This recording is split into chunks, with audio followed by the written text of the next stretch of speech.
The thing about PR is that it's not a direct result to a sale. It's hard to connect the dot. It's about awareness. It's about trust in your brand. And you have to build trust over time. You have to have positive coverage in a variety of sources, respected sources, and really educate the market about your product, show that you're not going anywhere, introducing your people, and really maintaining a consistent narrative about your company.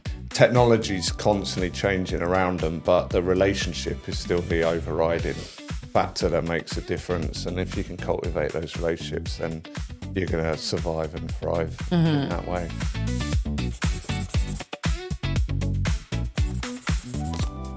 Hello and welcome to the Business Growth Show.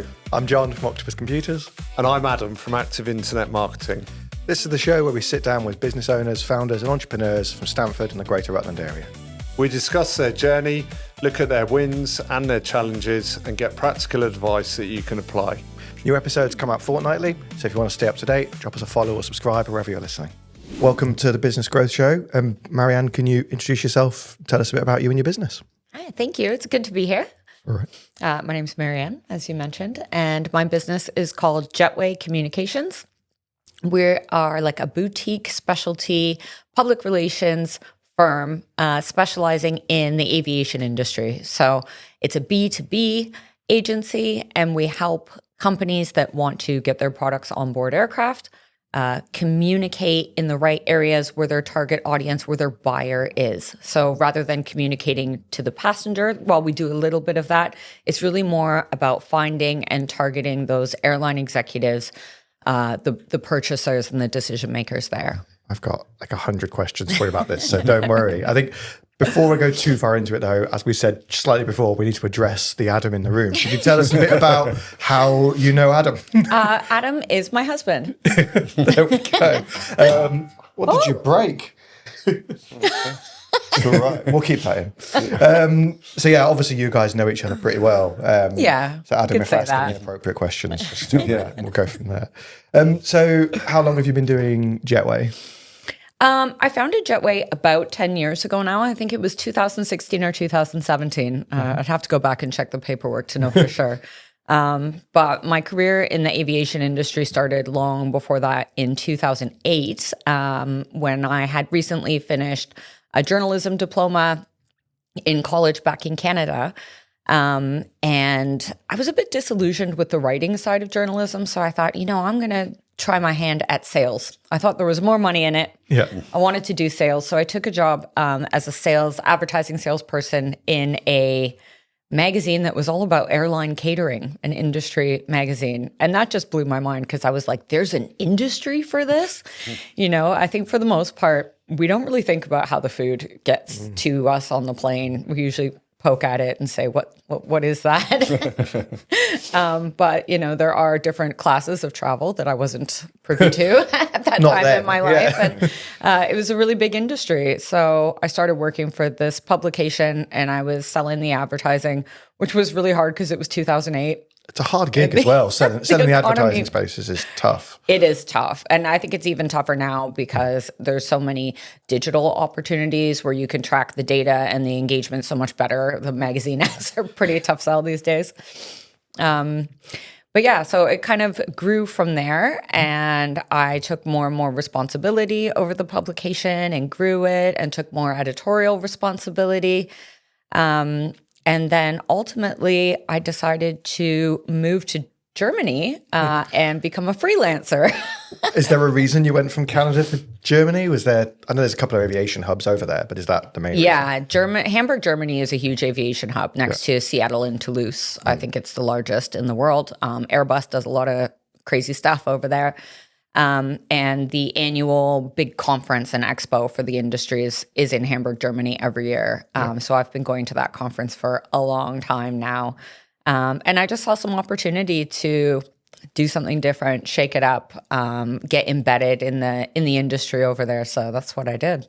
And was that leveraging contacts you already had to sort of get going, or was it very back much to the cold selling again? And No, as soon as I left the magazine, I actually got a phone call from a really prominent editor in the industry who said, Right. "Hey, I heard you're going freelance. Would you like to write some articles?" So yeah, the freelance work started pretty quickly with the writing. That's great news. Yeah. And much easier than having to cold call or knock around the exhibition, especially. Yeah, definitely. No, by the time I'd done that, I'd been in the industry for about 5 or 6 years already. So I knew quite a few people. Yeah.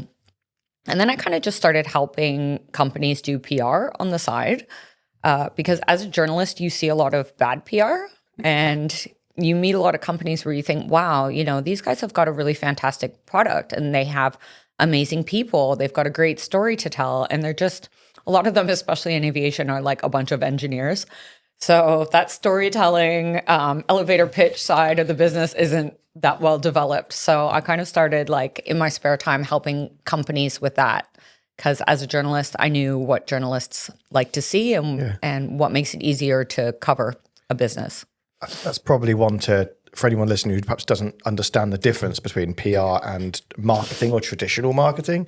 Could you try and explain for basic idiots like me what the difference is between proper PR and traditional marketing? Yeah, so PR and marketing kind of go hand in hand. I've definitely seen some cases where a marketing person is able to sort of toe the line a little bit for PR in a business, but it's really about building relationships with the press. I feel like the person in marketing, they're usually creating a company story or a proposition, a narrative about the products and things like that, but it's more to sell the product. It's usually at a level of technicality that if a journalist calls up and says, "Can you tell me about this product?" They've got their sales spiel down for the customers, and it's often too technical, too advanced, sales driven, I suppose. So you kind of need to look at that message and almost scale it back a little bit to make it like fun and understandable for somebody who's totally new to the company and the product. And then, so it's pretty much about that. Yeah, so getting the door open then. You deal with a lot of products that are at the forefront of innovation within their niche as well, don't you? Yeah, we do. So our agency has turned out to become very specialized actually in in-flight entertainment and connectivity. Okay. So we have expertise in all areas of the passenger experience, whether that's catering, aircraft interiors, even the airport passenger experience. We've done a lot of work there and in BizJet too. But where most of our clients sit right now is in the super exciting space of in-flight entertainment and connectivity.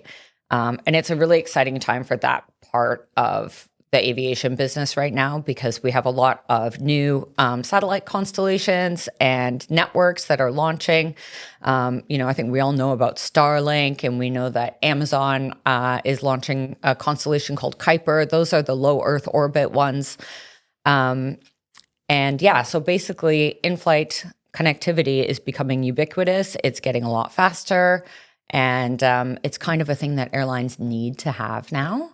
So that's really changing the dynamics of what goes on in the cabin in terms of entertainment, shopping, what you can do online and things like that. So there's quite a lot of movement there. So do you want to tell us about some of your individual clients and the products that they offer? Yeah, for sure. We've got 4 really innovative clients in the in-flight entertainment and connectivity space.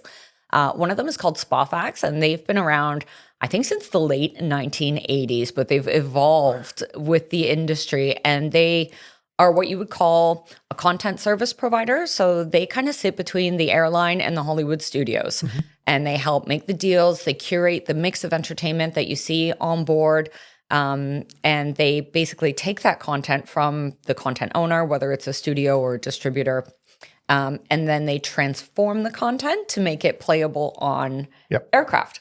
Because the file you get from the studio, it doesn't play on the airplane. Yep. So there's a lot of technical work involved there. A lot of airlines as well have mixed fleets. So they might be working with 4 or 5 different systems on board.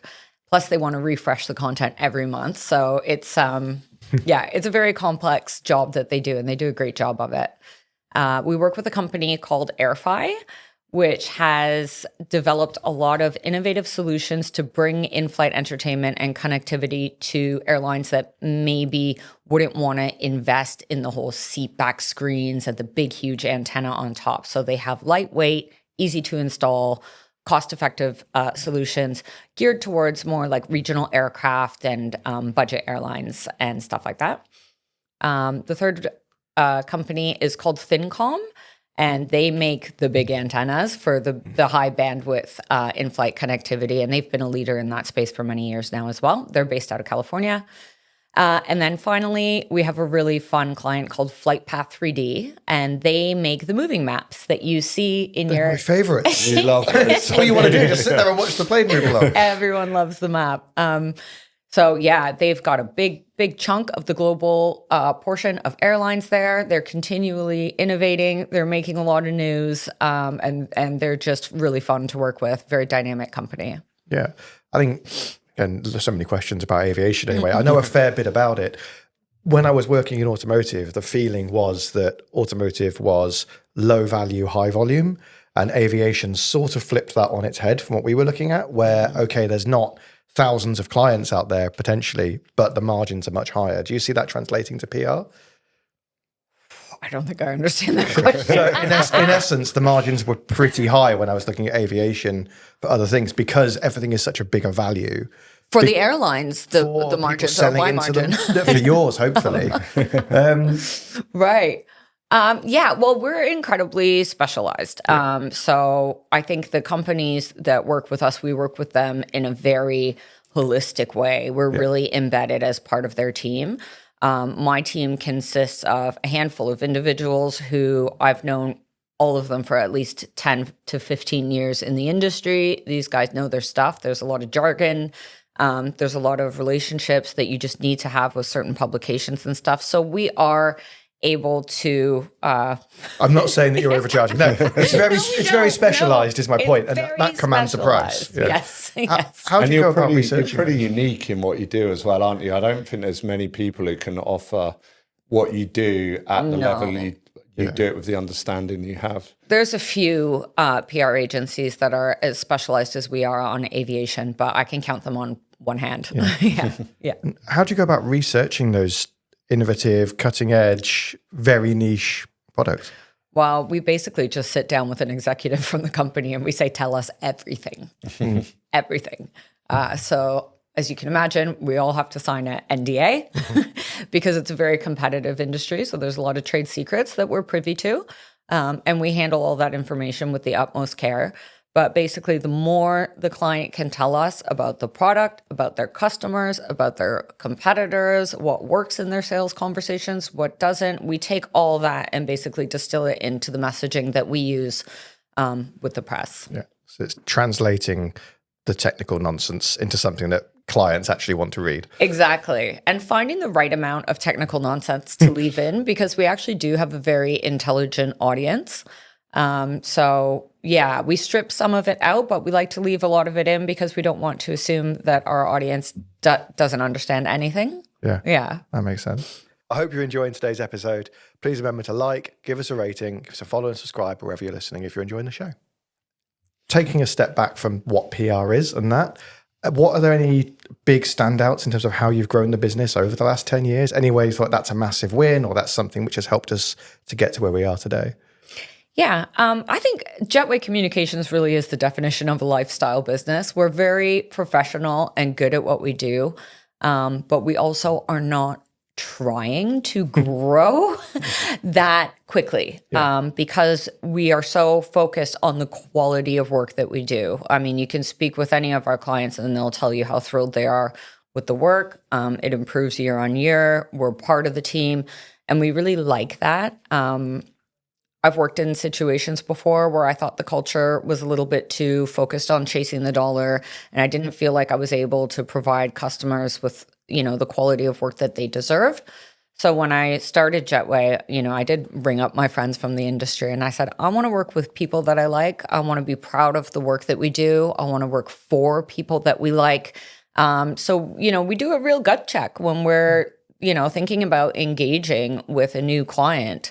It's a very long sort of proposal discussion process, because we just want to make sure that it's a good fit. We don't want anyone to regret anything. It's a bit like dating by the sounds of it. Sort of really get to know them. It is. No, we really feel, and all of our clients are just such a great fit. The newest one is 2 or 3 years old. And the oldest client, I've been working with that company since the beginning for over 10 years. So cool. Yeah. And you're still very results driven. You get some amazing results and coverage for your clients, don't you, as well? Yeah, we absolutely do. Yeah. I don't have any of that. That's right. It'd be weird to walk around with those statistics. It's fine. What about sort of where you want to take the business over the next few years? Or do you want to keep it where it is, serving that high quality? No, I think we definitely would like to have another couple of clients. But as I said, we'll be doing that in a very measured way, making sure that they sort of fit within our stable of existing customers. One of the interesting things is that, like I said before, our industry is really competitive. So we actually have to be very careful that we find people who fit within our wheelhouse of expertise, but don't compete too directly with any of our existing clients. And then I think in terms of growing, I definitely have some employees that are really coming into their own and starting to be able to manage the clients and look after things so that I can, have a little holiday and take a step back or work on business development in other areas. We do love video. Mm-hmm. So we often go to the trade shows and interview their executives, and we help them with social media video. We do a lot of getting our clients on panels and things like that. So that's definitely an area where I feel like we could grow, the hosting, moderating side of things. A trade show's a big part of the business model because we've come back to it a few times. It's a big element of it. Yeah. Any hints or tips for how to get the most out of a trade show? Because people always struggle to do them properly, I think. Yeah, definitely. Usually a conference will have a PR team, and their job is to promote the conference. And that PR team is usually more than happy to promote you as a way of promoting their conference. So one of the top things that we do as an agency when we know there's a trade show coming up is we get in touch with the PR team for the show or whoever's promoting the show. We get our hands on the list of press who are going to be there. We let them know about any new products or announcements we're planning to make at the event, any events we're having on the stand, and we really leverage that and let them help us, drive attention to the clients. And that tends to work as well. Such a great point. I imagine a lot of people just don't actually. I've certainly never engaged with the press team at a conference or events. I think it's more and more important for larger businesses and people that are building a brand. A lot of the companies we talk to are SMEs, aren't they? And they're focused perhaps in more of a local or regional market, but for international brands, it's crucial, the trade shows that we go to are quite large. So next week I'll be in Hamburg for the one that I mentioned. And I think this year they have 478 exhibitors, and that's even, I think, gone down a few from some previous years. So it's hard to cut through the noise. So it's really good to have a strong press release or news. A lot of exhibitors will just you notice there's kind of a dip in news before the show because everybody's holding on to their news to announce it at the show. But we often like to sort of do a drum beat leading up to the show. Sometimes, especially if you're a slightly smaller business, we go to a trade show where our clients are exhibiting next to Airbus and Boeing. So obviously those guys' news is going to go straight to the top above the fold, so to say. So sometimes it makes sense to start talking about your news and doing your announcements before the show. Mm. No, they are huge shows at Aviation. I've done Farnborough and Paris and stuff, and they are so big. I think you don't understand that people who haven't done aviation shows, when you rock up and there's a massive private jet or something there, it's a bit different when there's a Gulfstream compared to most what you might see elsewhere. Do you get to do a lot of travel to lots of these shows, or is it mostly Europe focused now? When I was in the journalism game, I was here, there, and everywhere. I used to head up this brilliant media platform called Apex Media, which was sort of the multimedia arm of the Airline Passenger Experience Association, which is a big global airline association. I was on the road. I think my biggest year was in 2019, right before you know what happened. I think I was on the road 19 times, on a plane going places. So yeah. Yeah. too many But for me. nowadays, I go to fewer. Yeah. Yeah. More selective. Yeah. I'm more selective. I am where my clients need me to be. That's a great way of putting it. What would you say are some of the biggest challenges that you've faced getting the business to the point it's at today? Yeah. Taxes. Yeah, that's a really good one. Yeah. Bookkeeping. I'm a creative. I'm an ideas person. I'm not a admin girl. So I definitely had some challenges with getting that all set up. I think as well, because I kind of, I started my career in Canada and I kind of knew what to do there. And then I went to Germany, and luckily one of my good friends was an accountant and kind of helped me out. But then I left Germany and I came to the UK and I set up a limited company. And I didn't know what to do at that point. So I think Adam had to help me sort that out a little bit. But now I work with Xero, which is a great software and platform. And yeah, that's all together now. But I don't think, like, for me, getting business was never an issue because of the relationships that we had. Now it's changing a little bit because a lot of the old guard that I was chummy with in the industry 20 years ago are starting to move on. So there is a new generation of marketer that I have to appeal to, and they're definitely a lot more data driven. So that's the next steps for us. Is that because of a drift towards digital from print, do you think?